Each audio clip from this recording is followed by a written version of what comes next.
So what is today besides Super Bowl Sunday? Tom's birthday. It's Groundhog Day. And yeah, it's Groundhog Day. And if you don't want to repeat the same things over and over and over again, like Bill Murray did in the movie, what do? You got to let go of them. But how do you let go of things? If everything in life is a matter of energy, and everything is energy and vibration, then you're going to have to let go of your concept about it.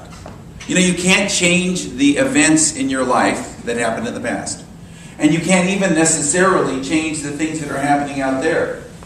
But you can change the energy that you bring to it. And so then you can free up the energy within the circumstance. I free up the energy within every circumstance. Together? I free up the energy within every circumstance. And once Bill Murray woke up to what really was, he energized his life and changed the outcomes in his life. But only by doing that work of releasing the forms that block and lock up the energy through our own false beliefs, through our own false concepts and decisions, can we release the energy and so flow. And that means letting go of the past, letting go of our stuck place, letting go of it's got to be this way because it always was this way, letting go of I wish it hadn't happened that way. But I talk about this. It sounds wonderful, doesn't it? But I didn't really understand this early on. I mean, for me, forgiveness was something I was supposed to do. I'm a minister, and so I hear a lot of ministers and involved with a lot of ministers and groups and organizations and things, and I'm always hearing about it's time for healing. We've got to heal this situation. We've got to heal this. We've got to heal that. But how do you do it? How do you do it? Forgiveness for me was like a cat box, and I would take a beautiful lace doily and just set it on top of it and think I was fixing it. You got to go in and clean it out. Forgiveness is not just an intention, because that's an important part of it, but it's also a process. Forgiveness is both an intention and a process, and in spirituality, we love the intention. We love that, well, I'm forgiving it. I'm putting white light around it. And then we wonder why it keeps coming back like Groundhog Day. We've got to do something more than that. I had an experience with Edwene Gaines that helped me to understand it. In the days before I knew anything about methods or techniques of forgiveness, I didn't really understand forgiveness. I knew I was supposed to do it, and sometimes over long slogs, I would somehow muddle my way into forgiving things, but I didn't really know how to do it. And so there I was. Edwene Gaines was the guest speaker. She was the keynote speaker for the Southern California Unity Church conference. And I was the president of the region. And so we invited her to come out. It was in Palm Springs. And I had my woo-woo spot in the desert, where I went whenever I was going through a hard time or whenever I wanted to go do deep work. It's a place called Joshua Tree National Park. And you've seen pictures from it. It's the only place on earth that looks like this, with these special trees in a high desert. And I could tell you so many amazing woo-woo stories about being there. There was an energy there. It was an amazing place. So I said, Edwene, let's go to Joshua Tree. And so she said, Edwene, yeah, I'm game. I mean, she's off in the Andes and in the Amazon. She'll go to Joshua Tree. So we went out there, and I said, we'll meditate in this special place called Hidden Valley. Now, Hidden Valley was really a hidden valley. It was surrounded by these gigantic boulders that you see in those pictures from Joshua Tree. Gigantic boulders that if you were taking a picture of it from the sky or looking down on it, it's about the size of a football stadium, and it's roughly shaped like a football stadium of gigantic boulders with none in the middle. It has one entrance that was very windy and kind of hard to find, but it was marked, of course, with a trail. But if you didn't have the marked trail, you'd never know that there's this big section in the middle of it that's about 150 yards long and about 100 yards wide that was completely hidden. It's the place the cattle rustlers took their absconded cattle to and wound them through the trail, and then they would hide out there and no one would know they were there. This went on for decades back in the 1800s. That's why it was called Hidden Valley. So it was really an incredible place. And once you're in there, unless somebody knows to go in there, you're all by yourself. So I took her in there, and we're sitting there, and I said, let's meditate together. She said, okay, let's meditate together. So we're sitting there meditating. And as we're meditating, this resentment that I had towards someone kept coming into my mind. You know, that's a woo-woo place. A lot of energy there. And it just brings up whatever's in the way. So love brings up whatever's in its way. Energy brings up whatever's in its way. And I kept thinking about this person. And I was feeling guilty about it because I was supposed to be meditating. Furthermore, I kept getting the feeling, talk to Edwene about it. Talk to Edwene about it. Well, my understanding of forgiveness was you're just supposed to decide it, put white light around it, and you're done. Put the lace doily on top of the cat box, and everything's all better. Never mind the smell. So it kept happening, and it got stronger and stronger, and I finally, when we were done, I just said, look, Edwene, I couldn't meditate at all during this thing, and I know I'm not supposed to do this. I'm not supposed to talk to you about this. And I'm really sorry for doing it, but I can't, I have to do it. And I told her about the situation and what had happened where this person had done some harm to somebody and triggered a psychosis. And there were some major hurts that happened to people that I cared about, and they affected me as well. And Edwene said, Greg, there's a reason why you're telling me this. Do you know where I just flew in from? Where? From spending a week with that person. She said, that person is ready to hear this story from me. Now I'm going to stop right now. 99% of the time when you do forgiveness work, you don't talk to the person you're forgiving. That's not doing forgiving for them. You're doing it for yourself. But in this situation, it was a unique situation. And also, I didn't have any tools. I didn't know the 7-step method. I'd never heard of radical forgiveness. I didn't even know about journaling. So although I was a Unity minister, I was really kind of awash. So she said, you need to call this person and tell them what you told me. Okay. So I did, and of course you know the rest of the story, right? You know that I called the person and they said, oh, I'm so sorry, and yes, you're right, and blah, blah, blah. Guess what? Didn't happen. Something else very strange happened. First of all, they denied it ever happened. But they were very kind and civil and friendly and nice about it. So forgiveness really isn't about them, it's about me. And then they turned around and had the audacity to say, but there's somebody that you did thus and such to, and you need to go and make amends with them.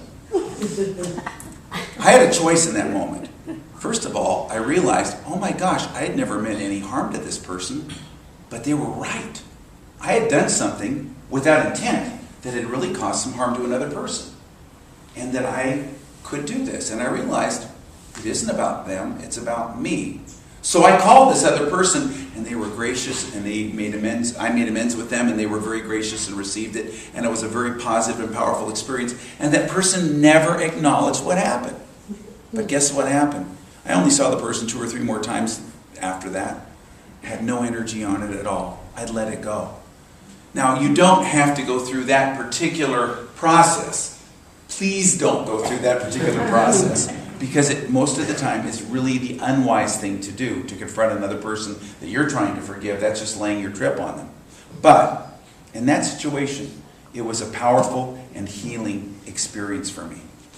Edwene Gaines talks about something that another person, Dr. Mary Allen, called the good intentions process. That is, for what good intention would this situation had been chosen by my soul in my life to release this situation, to release some energy, to learn some lesson.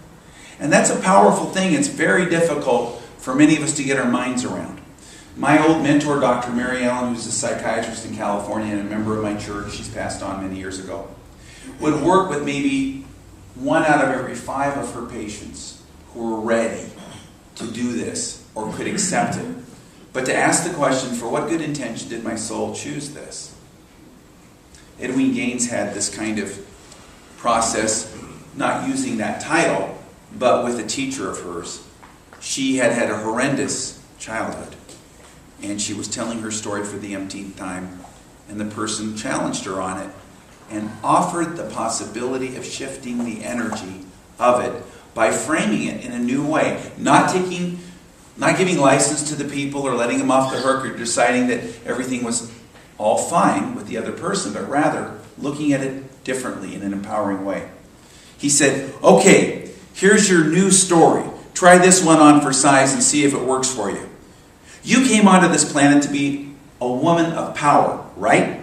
Your soul chose this pathway, and because you chose it, you also chose to take an initiation in the misuse of power at a very young age. During this initiation, you learn what it feels like when power is misused, and it feels horrible. Therefore, it is now safe for you to be a woman of power in this world, because you now know that you would never misuse or abuse power again. And in this process, you have gained the most valuable of all spiritual gifts, the gift of an understanding heart. It may be challenging, and maybe you're not ready to embrace this, but I believe that in this room, more than 1 out of 5 people may be ready for this. To ask the question, for what good intention did my soul choose this? Joan Borisenko, the great psychiatrist and the head of Harvard's Holistic Health Center, and she's now a great spiritual teacher, had a meditative experience in which she believes, and I believe that she did have this experience, where she got in touch with a soul agreement with her mom. Her mom was hell on wheels and was always on her, and she never was good enough, and really raised her in a psychologically abusive environment.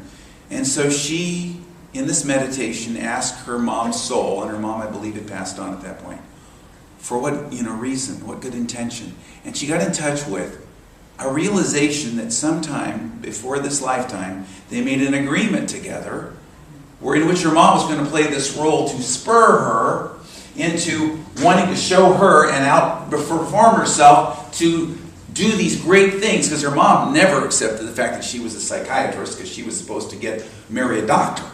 That was her mom's goal for her. So she was going to show her mom, and through it, then once she accomplished these things, then she could let go of it, forgive her mom, and not be run by it anymore. Sound challenging? Look around you. Look within you. So many good things have happened in this world because of the good intention hidden within an unjust situation. Gandhi did all the great work he did because he was thrown off a train. He was thrown off a train because there were no seats for a white passenger, unjustly in South Africa, where he was an attorney. And he started having dreams, the resentment that he felt about it, dealing with the resentment, the injustice of it. And he started having dreams that showed him in his dreams nonviolent resistance, his method that did not work in South Africa. We know that story, but he took it to India. And we know what happened there. Where in your life is there something that looks like an injustice that you can use as the raw materials out of which you're going to create something beautiful and good? It's challenging, but it's also empowering. And if you're willing to take that huge step and do the processing work, not just putting the lace doily on, but going in and really doing the work, you will find great things will happen. Otto Rank was one of the founders of psychoanalytic theory. He was Freud's #1 disciple after Jung left the scene. And he was sexually abused at the age of 17. And he, as a teenager, kept a journal. And he later went and read his journal that night, in which he wrote, "Now I must either end my life or give birth to myself every day for the rest of my life." And he chose the latter. And he did a lot of good in this world as a result. Where in your life can you make a choice for healing and growth? Where in your life can you make a choice for expansion? Where in your life can you let go of the rigidity of the past, that part of yourself that cannot tolerate change, that cannot tolerate anything new, that cannot tolerate anything that is different, and then move into something, an awareness that frees up the energy? But you've got to be willing to do the work. In your bulletins, you have something called the 7 steps, and this is the method that I wish I'd had back when I was praying with Edwene. You don't necessarily have to make the phone call, and I hope you don't. But by journaling and writing down your answers to these questions around whatever the issue is, and I've used this hundreds of times, Lynn has used it hundreds of times, we've used it dozens of times with each other. We came into this lifetime to resolve certain things, and in order to work through them, we've been able to do so using this method.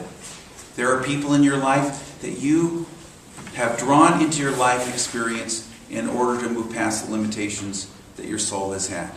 And you can write down your answers and then take it into a meditative state. We've got a meditation by Jane Elizabeth Hart called 7 Steps for Successful Life Transitions that's in the bookstore, and you can listen to it. But even if you don't listen to that version of it, just going up the 7 steps one at a time, taking the person with you and reiterating it once you've done the journaling is a powerful thing. Tuesday night, we're going to do that very thing. Tuesday night, we're going to go deep. We're going to take something in our life, and we don't have to disclose it to anyone else, and we're going to do our journaling work, and I'm going to lead a meditation, and we're going to do some release. There's something you can leave in the room. You can dump it off. You don't have to carry it with you. Journaling is so powerful. One person once said, let your wounded inner child write the letter, and then let your wise adult rip it up. I've shared before about Rosalie when she was at the age of 10, talking to me about being, in situations in school. And she said, you know what I do, Daddy, when people are mean to me in school? I said, what? She said, I write them a letter. Uh-oh. Don't worry about it, Daddy. I don't give it to them. I rip it up and I flush it down the toilet. I said, wow, I do that too. Really? But when I write my letter, sometimes I get so mad that my pen or my pencil cuts a hole in the paper. I said, me too. Really? Sometimes, those words you tell me not to use? I put them in the letter. I said, I do too. I didn't think you'd do that. I said, probably the reason why you don't think I do that's because I do it. Taking the energy from whatever it is and objectifying it. Taking it out of your subconscious and putting it in an outer form gets it out so that you can release it. Whether you burn the piece of paper or you rip it up or you just throw it away, don't hold on to it. You don't want anybody reading that stuff. But letting it go. Being willing to move past and move through. The only way out is through. And it means being willing to do the work. There's 2 steps to forgiveness, and we talked about that during the meditation time. 2 steps. There's the intention and there's the process. Now, I was full of intention, and I learned a lot about you should intend to forgive. You better forgive or you're going to get sick. You better forgive. It's bad for you not to forgive. But how do you do it? How indeed? You do it by journaling. You do it by releasing. Some people need to talk to a therapist. Some people need to, do some cathartic work. I don't know, but you need to get the energy up and out and let it go. If you do that with an intention of releasing it, then it becomes a healing experience. The only negative emotions, truly, that exist are those that are unacknowledged and that we marinate in. The only negative emotions that ever really exist are those that are unacknowledged and marinated in. If you're willing to let them out and release them, like Rosalie did, and using those words, whatever you got to do, with the intention of letting it go, you're moving past just the intention to the process. It's like, this is a bad analogy, but it's like going into a restaurant. In order to eat at a restaurant, you got to do 2 things. First, you got to order the meal. That's the intention. And then you got to eat the meal, which may come in several courses. And so your forgiveness may take several courses as well. There may be different levels and layers to the situation. Because you are an eternal soul. We come into this lifetime, and what you're doing is knocking down the walls of your heart. Our hearts are walled and constricted. And to the extent that we knock down the walls of our heart, we get more and more and more heart. And forgiveness takes courage. Cor being the French and Latin word for heart. Courage. That's the root. So you get more and more heart if you courageously are willing to face this and to move through it. And the beauty of a method like the 7 steps, and it's not about methods or terminology or doing any particular thing, but you've got to do something to move the energy forward, whatever it is that you do. Whether it's radical forgiveness, Colin Tipping's work, whether it's just journaling and writing a letter, whatever you need to do, but getting the energy up and out. And it is powerful, and it is transformative, and it will turn the negative experiences in life into something that you can create with. Because all life is energy. All anything is energy, and you restrict the energy through your false beliefs that you hold the energy in a state of static restriction in. So then you free that up by shifting your beliefs, shifting your energy, and the energy becomes something you can use. That's what happened after that time with Edwene. My life took off. I released this incredible resentment, and what did the old comedian Buddy Hackett say? He said, while you're sitting at home resenting them, they're out dancing. You know, doing that releasing work. There was a woman who had something called the Forgiveness University, I believe it was called. It was in Holland. It was after World War II. It was in the 50s and the 60s. And she was a Holocaust survivor. She'd lost all of her family. And she taught the people who came to her to forgive, because there was a lot of feelings, regardless of what the background was of the people. And people came to her, they said, how can you forgive Hitler for what he did to you? How can you forgive that? And she said, you know, he took away my family's lives, every single one of them. I'm not going to let him take away mine now that he's dead. She needed to free up that energy and to turn the energy into something new. There's a visual picture of this that I was reading about. Matisse, the Fauvist, the painter, was good friends with Picasso, and Picasso went to his studio, and Matisse was painting some watercolor, and he accidentally sneezed or something, and a glop of the wrong color just ended up on the paper. And Picasso said, oh, that's terrible. He said, oh, no, I'll just turn it into a flower. You know, taking the situations in your life and using them in an engaged and creative sense without just pretending. It's not pretending. It's not putting a lace doily on top. It is going in and releasing that energy and knowing that we can be empowered just as Jesus was empowered. Remember, Father, forgive them, for they don't know what they're doing. That wasn't just a platitude. That was real. And it's no accident that Jesus, as his career, before he became a rabbi, spent 10, 15 years as a tekton. That's the Greek word for it.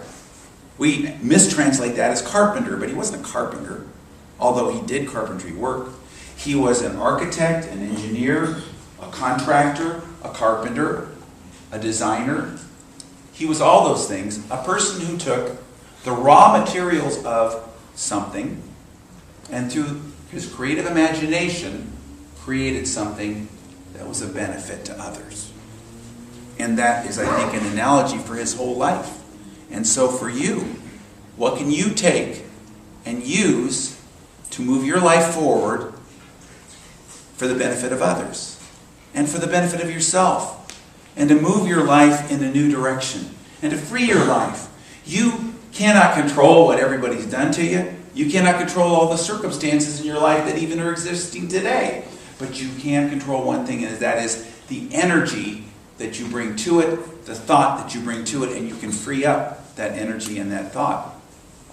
On Tuesday night in the class, and I invite everybody to come who wants to do this deep work. And you know you're going to be tested because it's probably going to snow. But if you're willing to slog through it, you'll get extra brownie points, I'm sure, in the kingdom of heaven. But to do this work, we're not going to have to share it with other people. We're going to be doing the journaling work, the releasing work, and then we're going to be doing the 7-step work, releasing. You could bring something and let it go.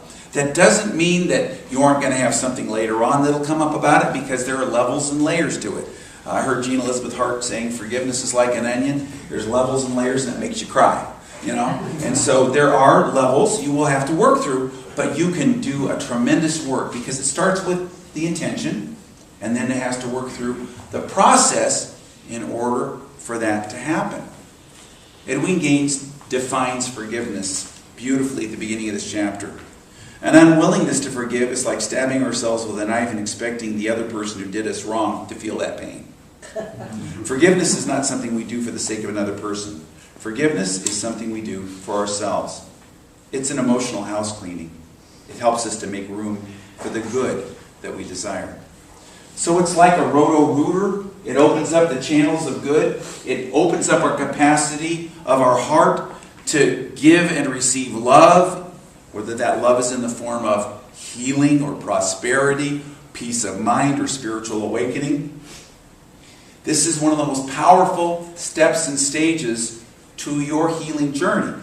The 4-week class is ostensibly on prosperity, but prosperity is just energy, and it can be translated into any realm of expression.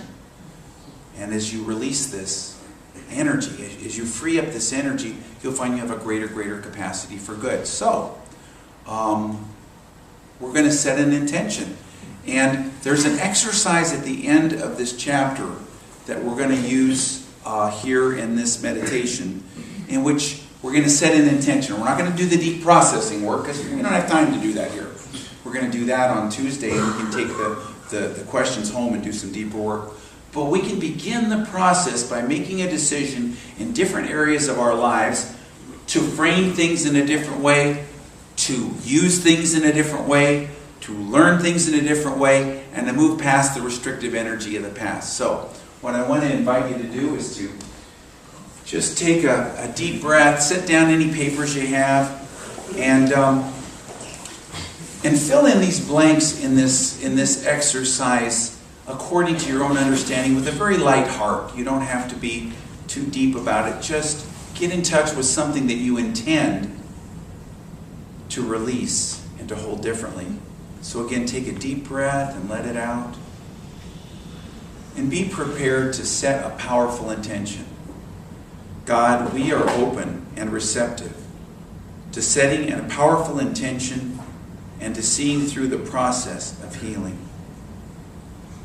And in this, these are our statements of truth. I am through feeling guilty about this thing, blank.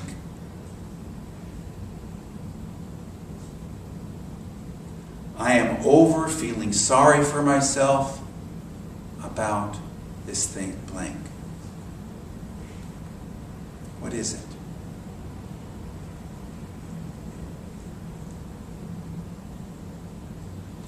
I no longer am going to blame somebody for blank. Who is it and for what? I am no longer going to blame blank for blank.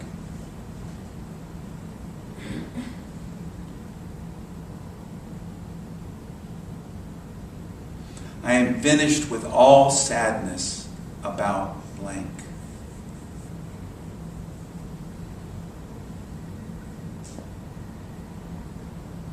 I forgive my parents for blank.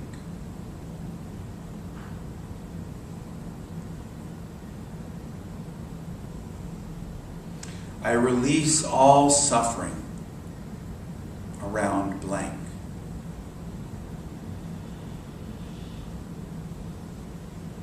Above all, I forgive myself once and for all for blank.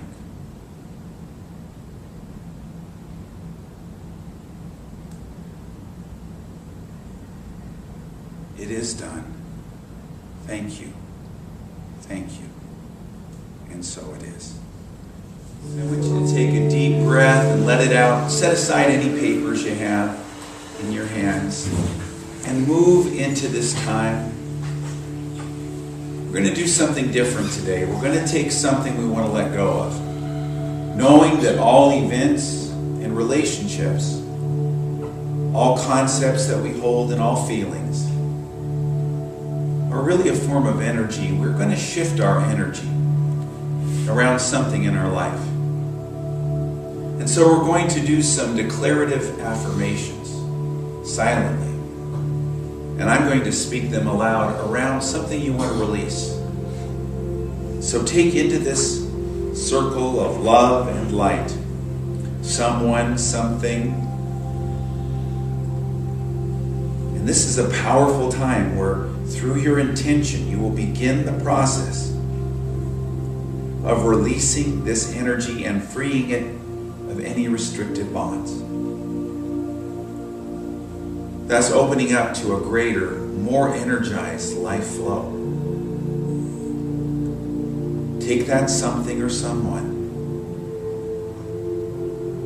and silently say, I now claim my good out of this. I now expect my blessing from this. There is no false action in God.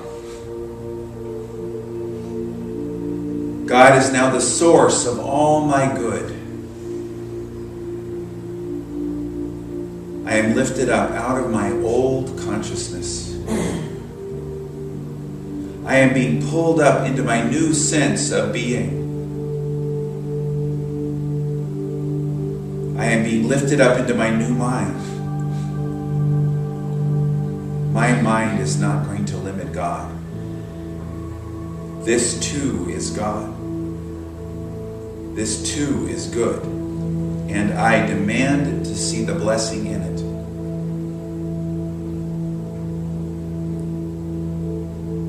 Once again, I now claim my good out of this. I now expect my blessing from this. God is now the source of all my good. I am now lifted up out of my old consciousness. I am being pulled up into my new sense of being. I am being lifted up into my new mind. My mind is not going to limit God. This too is God. This too is good. And I demand to see the blessing in it. Lift up, lift up, lift up into your new consciousness. Let the old drop away. And just dwell without thought in the feeling presence of your heart.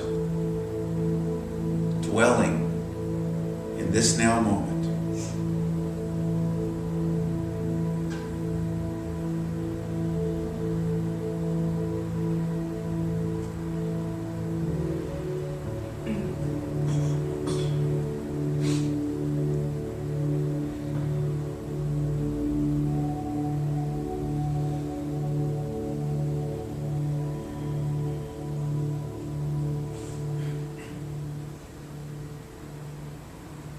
I loose this and I let it go. I now fully and freely release it. All that has happened is complete now and forevermore. I free everything and everyone to their highest good, and I am free to my highest good. I free everything and everyone to their indwelling guidance, and I free myself to my indwelling guidance.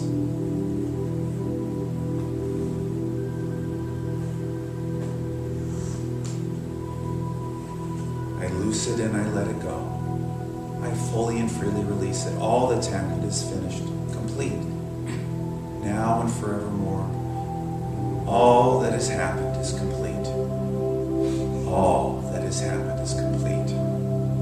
And so it is. So good. And knowing that our giving and receiving is a form of energy, we give in an energized way. So I give in a spirit of energy and I receive in a spirit of energy. Together, I give in a spirit of energy and I receive in a spirit of energy. And silently. And again aloud together. I give in a spirit of energy and I receive in a spirit of energy.